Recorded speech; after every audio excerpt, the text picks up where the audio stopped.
All right, let's talk about working with links. So I am in my root directory here, or my home directory, and I'm going to create a new file. So I'm going to use my text editor because I want to add some content to this. So I'm going to get to the right screen here. Nano file 1. This is some content for file 1. Control O writes it out as file 1. Control X exits. All right, ls-l, and here's my file. Now, I want to do, um, I want to create a link to this file. And there are two types of links we can create, a hard link or a soft link. And soft links are sometimes referred to as symbolic links. So you'll hear both of those terms used interchangeably. All right, let me create a hard link first. So I'm going to do ln, which is link file 1 to file 2. So now if I do an ls-l, I'm going to see both file 1 and file 2. Now, these are actually links to the same data. So I'm going to cat file 2, and you'll see the content there. Let me go ahead and edit file 2. Nano file 2. This is some content for file 2. Control O and Control X. Now, if I ls, you're going to see that both of these files are still there, and both of them have the same size now. In fact, if I cat file 1, you'll see we have the content that I added for both file 1 and file 2. Now, the reason this is working this way is because they share the same inode. So I'm going to do ls-li, which will display the long listing and the inode. And you're going to see that both of them have the same inode, 4849693. Now, think about it this way. Think about, at least this is a way that makes sense for me. The inode is the identifier of the file. And the path, the /home/David/file1 and file 2, both point to that same inode. So the data is actually stored, if you think about it as a database, and this being the record identifier, that data is stored in that same database. I'm linking to the same place, and my full path just points back to that inode. So when I create a hard link, basically I create another record that points back to that data. Now, this is kind of cool. Let me create a new folder here, mkdir, and we're going to call it temp. And then I am going to move file 2 to temp.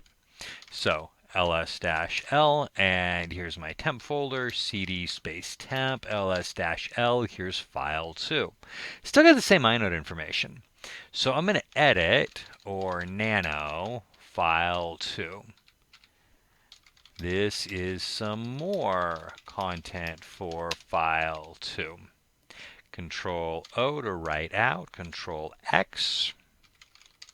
And now I am at 98 bytes. CD space period period to go to my previous directory, which is back to my home directory, ls-l. And notice file 1 is now also at 98 bytes. If I cat file 1, there's the new content I put in. Even though it's in a different directory now, it's still pointing to the same inode, so it's still pointing to the exact same data. Okay, that's a hard link. Couple of drawbacks to hard links. Number one, a hard link has to stay on the same file system because different file systems can use different inodes, right? So it's got different inode numbers. So it's got to be on the same file system. And I can't create a hard link to a directory, only to a file. All right, we also have soft links or symbolic links. Now, symbolic links solve a couple of these problems. I can put a symbolic link on a different location or on a different file system, and that's fine. And then I can also create a soft link to a directory. But there's a drawback to soft links too, and it's just something you got to be aware of. It's not a huge issue, but you just got to be aware of it. So I'm going to start by creating a soft link to file 1. So ln-s identifies it as a soft or symbolic link. File 1 is going to go to file 3. So ls-l the other way around, file 3 points to file 1.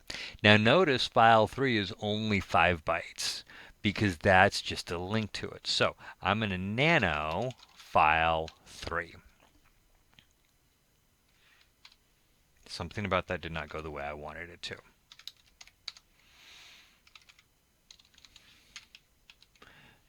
Nano file 3. That will help. All right. This is some content for file 3. And this is bugging me because I capitalized one and didn't capitalize the other. There, now we're consistent. I feel better. Control O to write out. Control X. Now, ls-li. So, file 3 is pointing to file 1. File 1 is now at 129 bytes. File 3 has a different inode. Okay, cool. Everything looks good so far. In fact, if I ls the temp directory, let's do ls-li on the temp directory. I'm going to see file 2 is also now at 129 bytes because they're pointing to the same data, right? So, by the way, I can delete file 1. It's not going to hurt anything. The data will still be in there in file 2. I can delete file 2. It doesn't hurt anything. Data doesn't actually go away unless I delete both hard links. On the other hand, if I didn't have that file 2, or if I delete file 1, that symbolic link or soft link from file 3 to file 1 breaks radically. And I lose all of that data. Another benefit of using hard links. So let me create a new folder. I'm going to show you an issue here with soft links. So I am going to mkdir, let's call this temp2. And then I'm going to move the same way I did with the hard link. I'm going to move file 3 to temp2. ls-l, and now we see temp2. We're going to cd temp2 and ls, and file 3 is now broken. In fact, if I try to cat file 3, it says no such file or directory. What gives? All right, here's what gives. When you do symbolic links, if you move the link, it only works if you use a full path name to the file. Let me show you what I mean by that. So I linked file 1 to file 3. Let me remove file 3 and come back here. cd space period. All right, so here is my file 1. So I'm going to create a new symbolic link, ln-s. And I want it to go to /home/David/file1, the full path, not the relative path. I'm going to call it file 3. ls-li, and now file 3 links to /home/David/file1. Now let me move that mv file 3 to temp2, cd temp2, ls-li, and look, my link is still active. Let me nano file 3. And this is more content for file 3. And then write out and exit. cd period. Only 2 periods, not 3. ls-l, and now notice my file 1 is up to 160. I'm going to cat file 1, and there's all of my content. I'm going to cat /temp/file 2. That's not /. I'm not coming from the root. I'm coming from my current directory. There we go. Temp file 2. Okay. So we've hopped around a lot in the operating system or in the file system here, and we've created stuff and edited stuff and moved stuff and copied stuff, and all of that was great. And we introduced a lot of file system commands we really haven't played with a whole lot yet. But here's the big thing that I really want you to get is these links. And these links can be cool.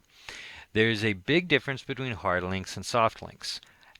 And functionally, one of the big differences you're going to see is I can move a hard link all over the place as long as I see on the file system and it's fine. If I'm going to do that with a soft link, it has to be a the full path to the file. If it's the full path to the file, then it's going to work great. Soft links will link to directories, and you can move them onto different file systems. As long as you've got the full path, you'll be okay. Hard links, You can't move them to a different file system. They can't link to directories. All right, two different ways to approach it. Honestly, it kind of depends on what you're doing as to which one is going to be the best bet for you. But hopefully now you have some tools to help link things. And if you think of them as shortcuts, you can see all kinds of ways where these things could be really, really useful. Okay, that is working with links.